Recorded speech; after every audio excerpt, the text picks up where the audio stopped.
One day in the upper hamlet of Plum Village, I happened to see a young lady walking alone. And I had the feeling that she is not a human being. She was like a ghost.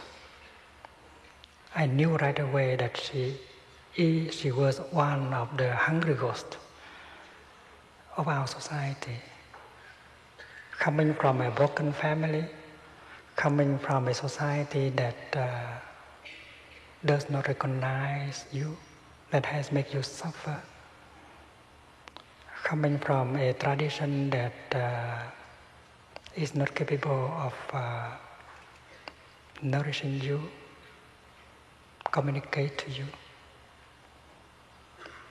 And in the past 12 years, I have met several hungry ghosts like that. They are without any root.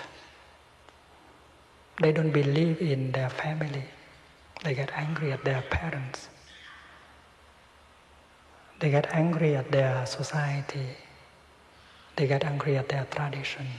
They want to leave everything behind and go around looking for something to belong to, looking for something beautiful, something good, something true to believe in. Many of them have come to practice centers like Plum Village. It's very difficult to help these people. They have no roots. It's very difficult for them to absorb the teaching because they don't trust easily. You have to do your best in order to earn the trust before you can help.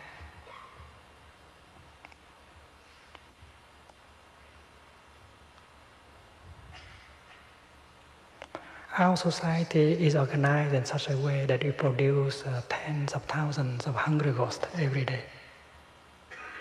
They have not received love from their parents, their society, their tradition. Nobody has understood them. That is why they are very hungry of love and understanding. And they are looking for something to believe in. And hungry ghosts, even if they have a big belly like this, they have a very tiny throat. As small as a needle, it is described in the sacred text. Hungry ghosts have a throat that is as small as a needle. So even if you have a lot to offer, it's very difficult for them to absorb.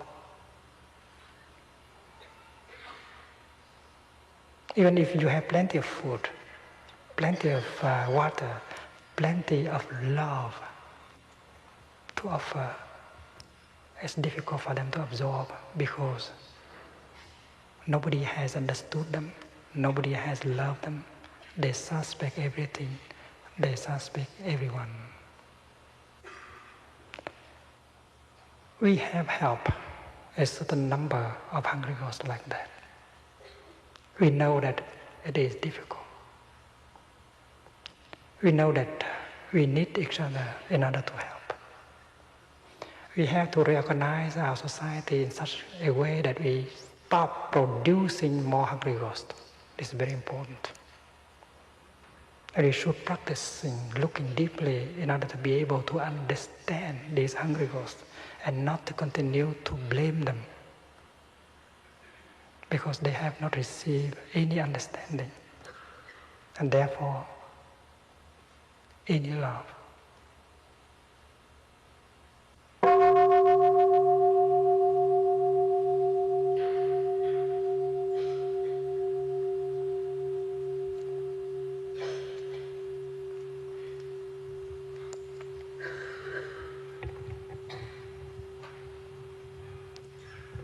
Each person, in order to be happy and stable, should have at least two families. The first is the blood family. in which father and mother represent the youngest generation of ancestors. If your parents are happy with each other, they'll be able to transmit to you the values of your ancestors, the love and trust that are in them in form of seeds. And you have roots in your blood family. If you are in good terms with your parents, you are connected with your ancestors through your parents. But if you are not in good terms with your parents, you get disconnected with all your ancestors. You become a person without roots. And you can become very easily a hungry ghost. The other family is the spiritual family. You also have ancestors. And if the people who represent your tradition are not happy enough, if they have not been lucky enough in order to receive the jewels of your tradition, they would not be able to transmit them to you. They would not be able to understand you and your needs. They would impose on you things you don't like. Communication between them and you is not possible. You suffer and you want to get away from your own tradition. And if you are in bad terms with your rabbi, with your pastor, with your priest, you get disconnected with your spiritual ancestors. And you become a hungry ghost. And having so much suffering within yourself, you make the person you love suffer. And if you have children, you make them suffer also. And they too will become hungry ghosts. That is why it's so important to practice looking deeply to find out what is wrong with our families, what is wrong within our blood family, what is wrong within our spiritual family. The practice of mindful looking may be very helpful in order for you to understand your parents and the people who represent your tradition. If your parents cannot embody the values of your ancestors, if your priest, your rabbi, your pastor cannot embody the values of your tradition, there must be causes. We have to look deeply. And when we are capable of looking deeply, the insight will come, and that will help us to accept, to have compassion, and going back home to help them, to help our parents, to help our rabbi, our priest, our pastor will become possible. There is a young American who came to Plum Village and told me that he was so angry at his father, to the point that even after his father's passing away, he still could not reconcile with him. And I helped him by the teaching of the emptiness of transmission.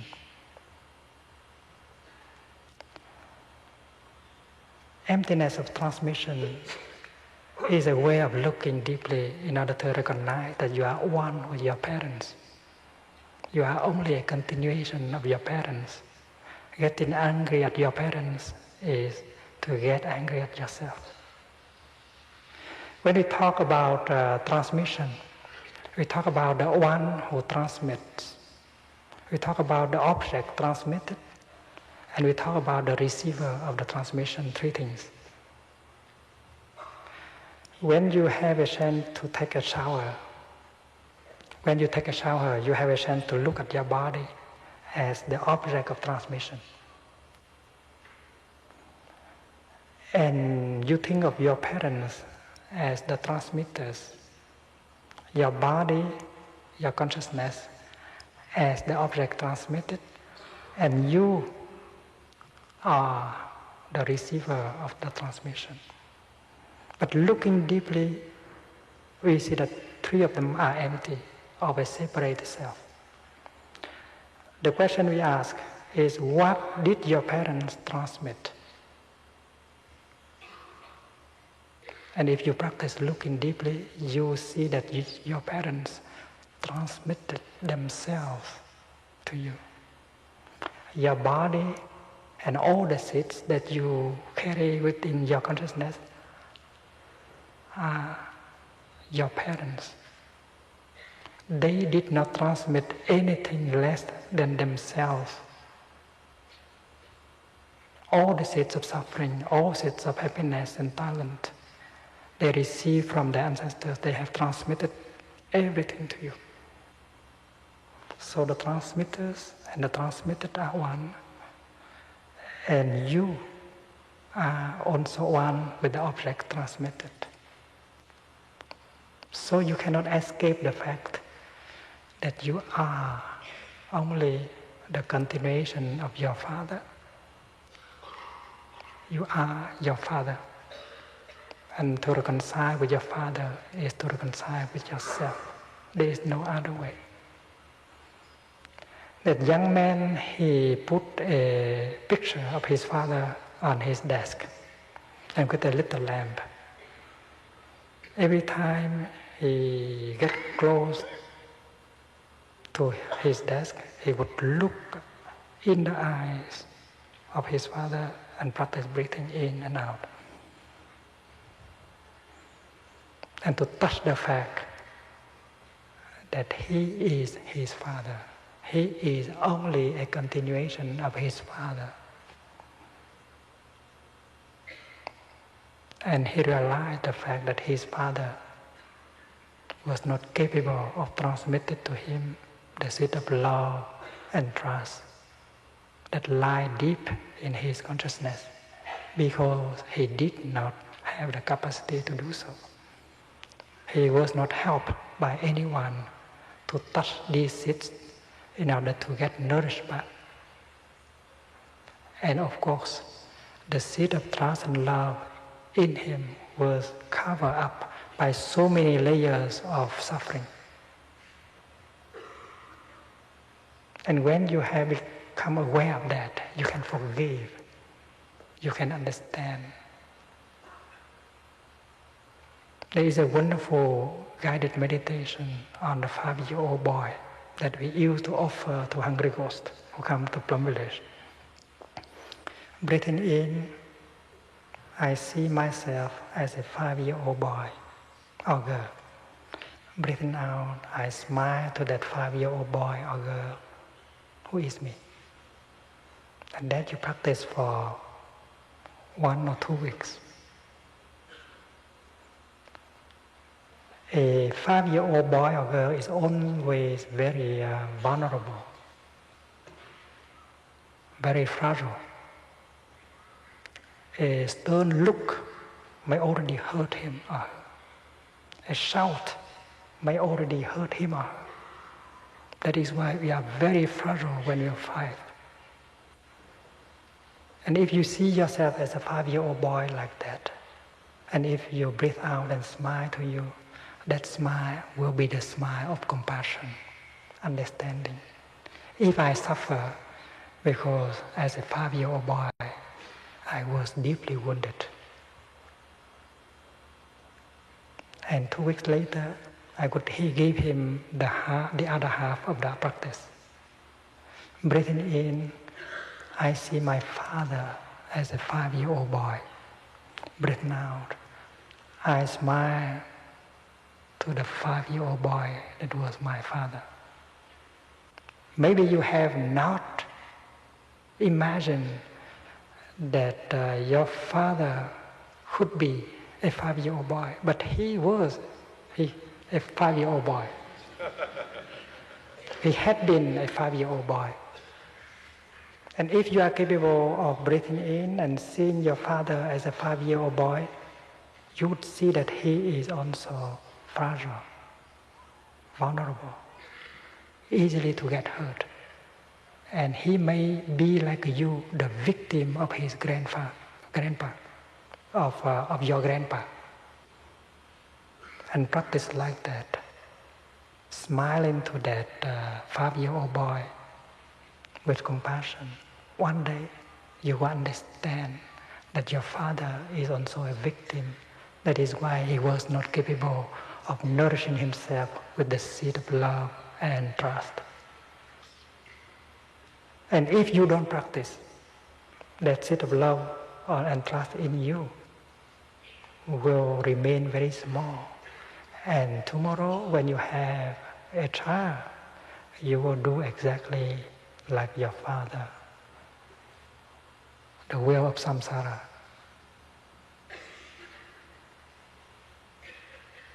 And many have profited from that exercise. They have gone back to help their own parents. And through their parents, they get connected again with their ancestors. And the same practice can be directed to your tradition, your spiritual family. If you understand, by the practice of mindfulness, you might discover that there are values in your own tradition. I always tell my students that the equivalent of mindfulness could be seen in the tradition of Judaism and Christianity. And when you have practiced mindfulness in a Buddhist center, you may discover that these jewels are also in your tradition, and you are urged to go back in order to help out, to rediscover these values for your own nourishment and the nourishment of your children. Because a person without roots, cannot be a happy person. Getting back and touch our roots and rediscover the positive seeds, the jewels within our tradition, blood or spiritual, is a very important practice. And the practice of mindfulness can help